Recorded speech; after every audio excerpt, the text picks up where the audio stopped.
StandPoint, we're taking a look at issues in Nigeria's labor sector. There was a planned protest, a showdown generally between the federal government and organized labor slated for Monday, the 28th of September, that is today. Nigerians were ready to join in the march in ensuring that the government reversed the hike in fuel prices and electricity tariffs. Alas, there was a new development. But what really happened?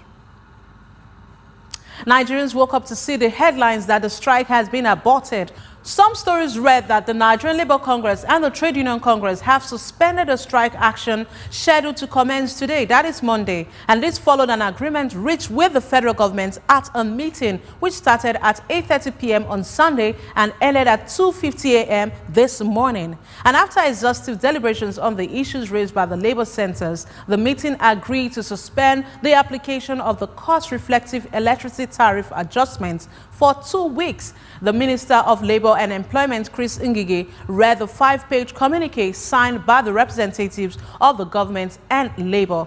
Now, the NLC President Ayuba Waba and his Trade Union Congress counterpart, Quadri Olaleye, amongst others, signed on behalf of organized Labour, while the Minister of Labour himself, the Minister of State for Petroleum Resources, the Minister for Trade and Employment, Minister for Information and others signed on behalf of the federal government.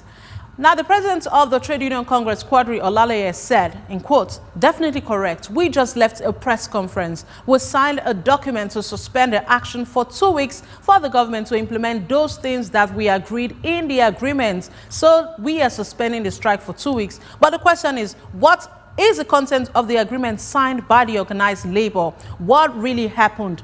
Are Nigerians really going to be happy about this?" Now, Nigerians really wanted to cause a change with their voice by joining the proposed protest. Some had these reactions when we approached them earlier.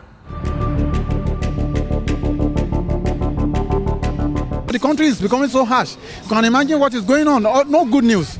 So it's not good for us. For us to have progress, there has to be sacrifice. Some people actually have to sacrifice. And when NLC goes on strike, the whole Nigerians are going to suffer. So let's take it as our own suffering, as a sacrifice we are going to pay for a better Nigeria. Now, will the federal government keep their end of this bargain this time around? Will the labor union succeed in garnering this kind of support from the people if they decide to embark on strike in future? Now, what is your take? What is your stand on this? That is it on the StandPoint.